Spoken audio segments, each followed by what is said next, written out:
Cette émission est une présentation de RZO. Pour plus de podcasts et web télé, rendez-vous sur rzoweb.com.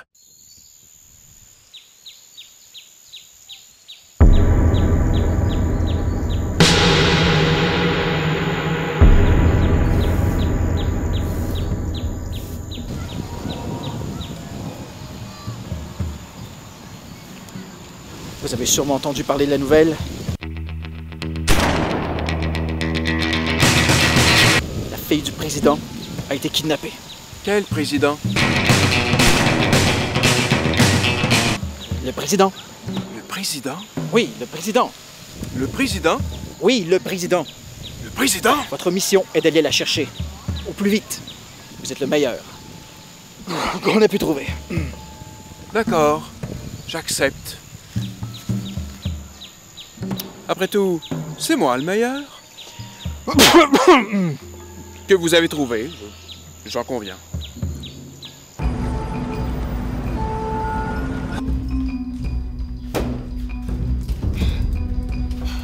Kidnapper la fille du président. Mais quelle idée originale!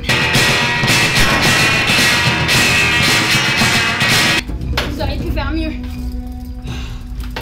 Je vais avoir besoin d'aide.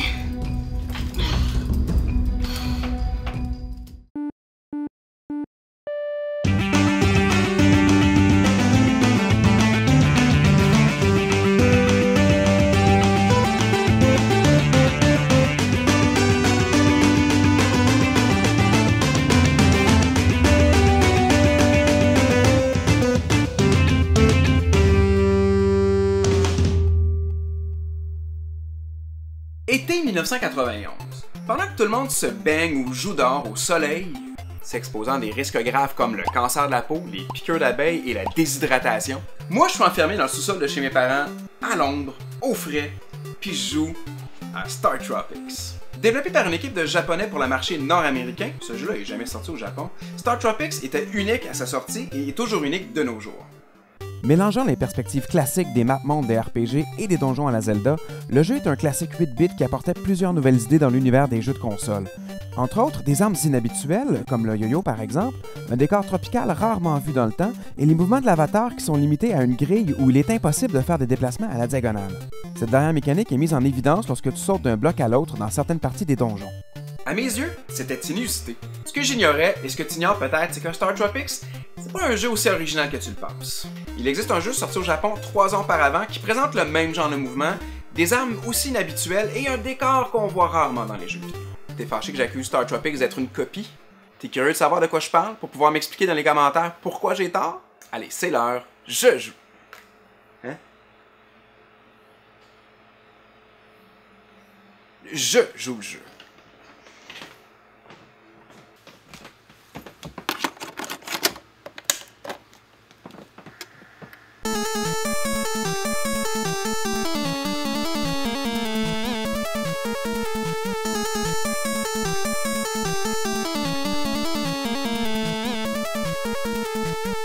Meikujin d'Ababa, ou si tu préfères le Temple Labyrinthe d'Ababa, est un jeu sorti le 29 mai 1987 pour le périphérique Disk System de la Famicom de Nintendo. Il fut développé et publié par Konami, qui publiait la même année The Goonies 2, Metal Gear et Castlevania 2 pour la NES. 1987, une bonne année pour Konami finalement. La pochette du jeu a l'air complètement hallucinée. C'est comme dans le décor en arrière, il y a comme un coucher de soleil, là, on voit un dégradé du noir au orange. Il y a des bulles qui sortent du sol, on voit un dragon, il y a des symboles bouddhiques.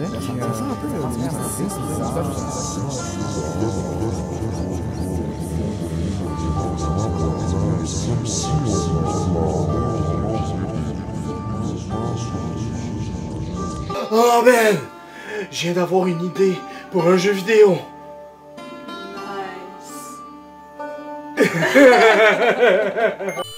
Le livret d'instruction passe une dizaine de pages à raconter le scénario du jeu, mais vu que je comprends pas le japonais, l'histoire m'échappe complètement. Ça a rapport avec un moine bouddhiste qui doit rentrer dans 4 temples différents pour sceller un monstre, là, puis combattre un esprit qui a été libéré par mes gardes,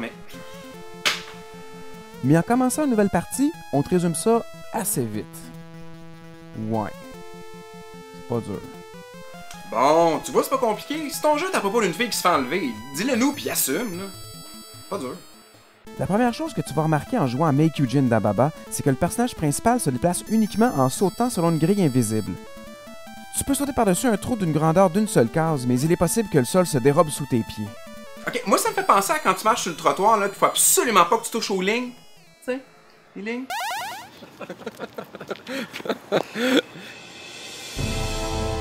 Je suis désolé, man. Je comprends. Ce fut un honneur.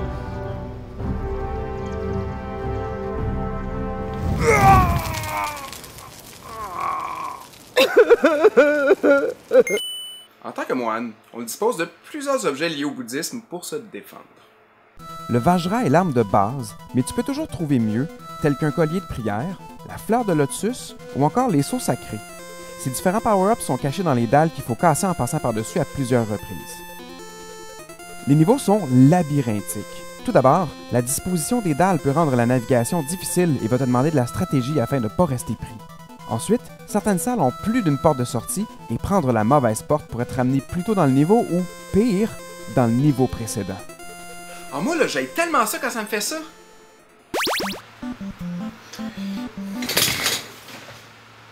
Allez, c'est l'heure. Oh non. Pas encore. Hein? Les ennemis sont un peu étranges, mais ça c'est standard pour du 8-bit.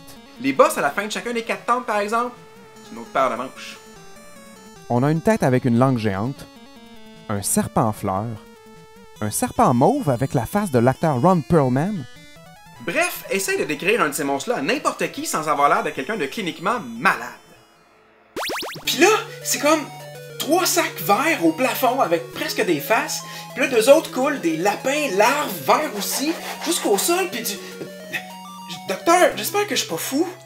Mais non, monsieur Couture, bien non. Vous savez bien que c'est quelque chose qui se traite bien. Ah ouais?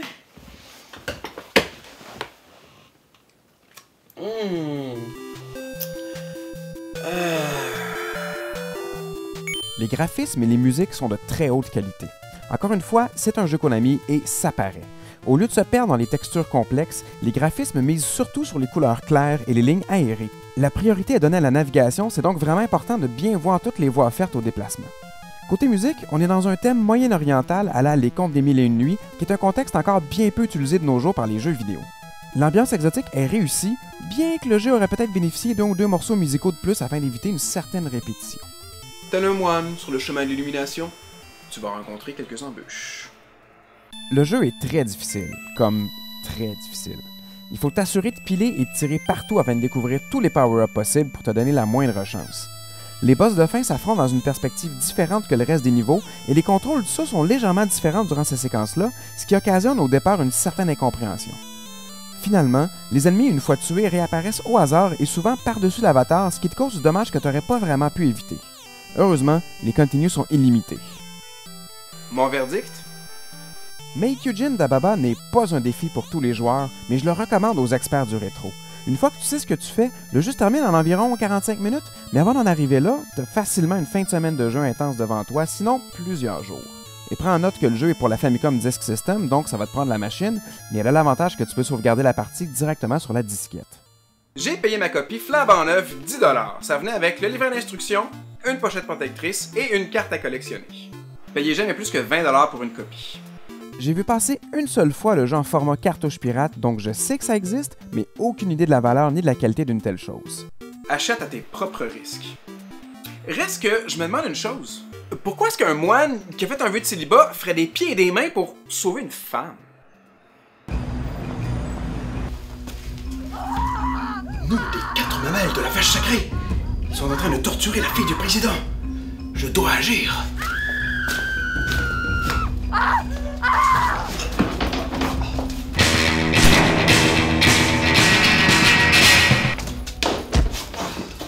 C'est toi le meilleur qu'ils ont pu trouver?